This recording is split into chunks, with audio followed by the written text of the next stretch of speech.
And I welcome you back to the Brennick channel. Today we are looking out here at Lake Oroville. Now, I was going to update my graphs, and then when I noticed that the beginning of the year, things need a couple days for it to transform, for it to work correctly, so I will just be using the California websites. This is coming from California's Department of Recreation. You can see that the spillway is leaking a little bit of water as it's getting up high enough for that to do that, and you can see it must have rained there because you can see that the emergency spillway is still wet. It's still earlier in the morning there yet. The water level's down fairly low yet. We have not even got up very high yet, so let's go out to Tropical Tidbits and see what is going on currently. Here's our current conditions out here at Tropical Tidbits. You have this dominating high pressure here in the Midwest, and you have really nothing going on across most of the United States. A little bit here maybe along the coast, a little bit here in Ohio and eastern Pennsylvania, and a little bit in Virginia. We start to scoot on this. This is a second, still not a whole lot going on. You can see this storm starting to kick in here on January 3rd. Things are going to get a little wet over here. You will see as time goes on, it starts to get wetter and wetter, and this is going to be extremely wet for the next several days here. We are on the 4th. It starts to move out into Nevada and over to Utah and Arizona as well, and it scoots on down here, and you get a little disturbance coming through. Maybe the coast, California kicks on. You have a nice monster low up here that's going to hit the northwest corner of the United States, Washington, Oregon, a little bit in California. This kicks in. This is the Northern California. 995 decimal bars. Pretty impressive. It scoots on the mountain, tears it up, and then you have more rain come in this atmospheric river here. And then you have this monster dump right here in the Sierra Mountain Range in about central part over by Folsom and Lake Oroville as well. 105 is your low pressure out here, just pumping it in. You have a 104 down here, and you have a nasty low over here in Florida, Georgia, the Carolinas, Kentucky a little bit, and Tennessee as well. And then it starts to scoot up 989. That's a pretty powerful low pressure. You have a little disturbance up here, a little disturbance down here as it starts to scoot on. This is going to be a pretty snowy event for Utah, Arizona, Colorado, maybe a little bit New Mexico coming up. And you can see this not real powerful compared to this 981. This is a 1001, so it's not as powerful, but there's still some moisture there. This turns into a pretty powerful low pressure here in the middle part of the United States. 989 millibars is going to be pretty intense, and it kicks up. 997, you could see that there's a ton of rain coming from Missouri, Illinois, Kansas, Oklahoma, north part of Texas as well, Iowa, Wisconsin, even Michigan, Indiana, and so on. You can see that over here you have a pretty nasty low pressure once again that's starting to kick into California. This is going to impact the United States pretty well, and it continues to roll up. 976, that is one power. Look at the decimal bars in between there. It's really, really potent.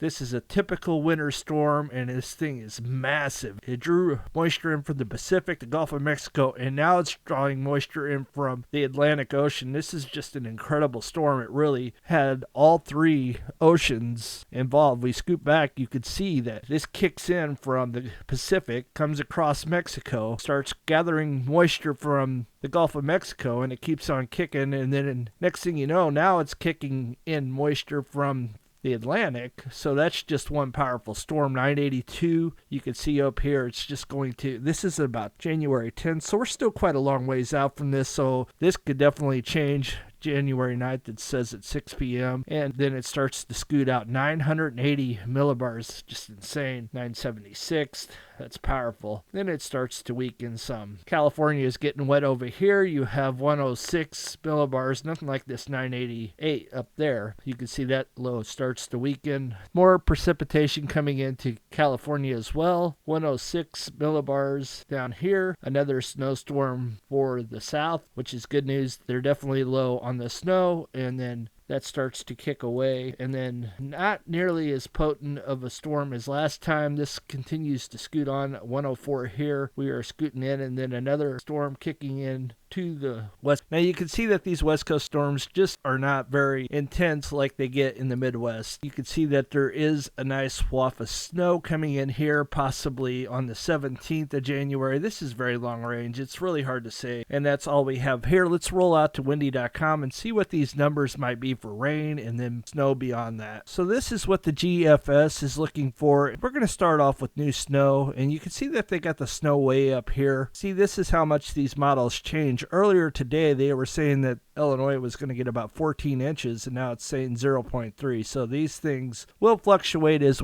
time goes on and it continues. And then we scoot in here to California, and you can see that they're going to get quite a bit of snow, 33 inches potentially. And then look up here by Trinity, you're talking about 35, Mount Shasta 30. We come down here by Oroville, 23, East Quincy 28 possibly. We come down over here by Lake Folsom, the American River here. You could see 31.6.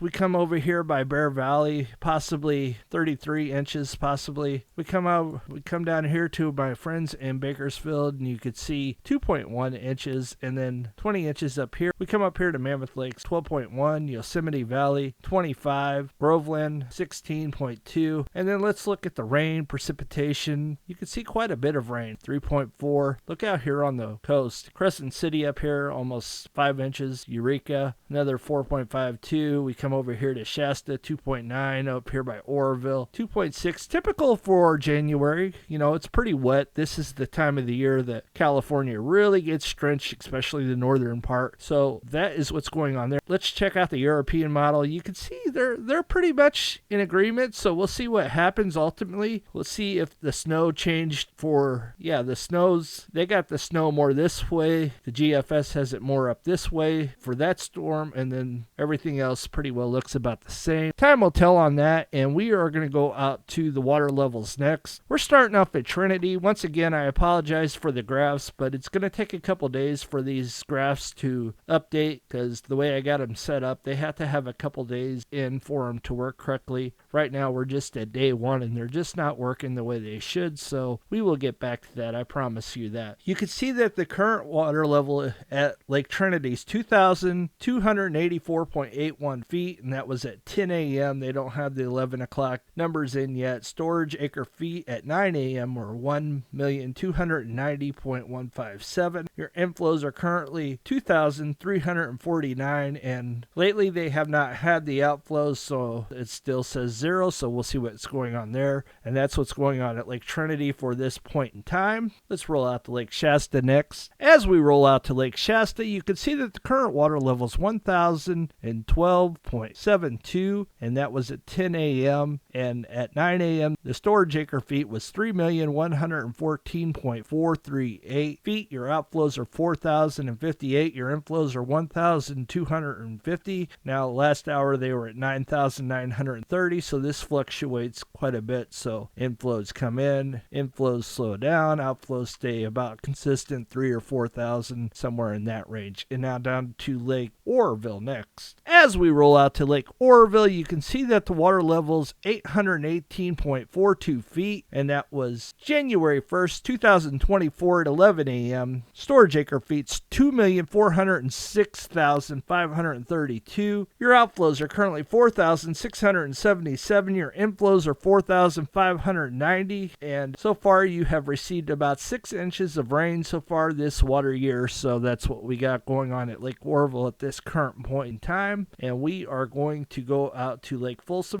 As we roll out to Lake Folsom, you can see that the water level at 11 a.m. was 412.09 feet. Your storage acre feet at 10 a.m. was 465,462. Your outflows are 129. Your inflows are currently 1,980. And that's it for the lakes. We are going to go out to percentage of capacity next for the lakes, and we'll show you what's going on around the state next. Your current percentage of of capacity at Lake Oroville, 68%. At Lake Shasta, it's 68%. Lake Trinity's 53%. That's way better than the 33% that it was last year at this time. We go over to Folsom, 48%. That's about normal for this date. You can see that it's a little above normal. The Green's 117%. That's for the date, so that's what's going on there. And you can check out these. I will leave the link below for anything else. I don't want to waste too much of your New Year's Day. And we are going to go out to the Snowpack for the final step on this first day of 2024. I hope everybody's having a fantastic New Year's Day, and we will go there now. And the last time this was updated was on December 29, 2023. They were at 10% in the North Sierra Trinity, 31% for the day, 10% for the average for April 1st, 10% for the Central for April 1st, 30% for the day, 6% for the South, 19% for the day, and that is all we have. Thank you guys for stopping by. I hope you enjoyed your New Year's Eve, New Year's Day. I hope it's a safe New Year's. I hope everything is great. Hopefully it's much better than last year. You guys have a blessed day, and we will see you on the next one. God bless.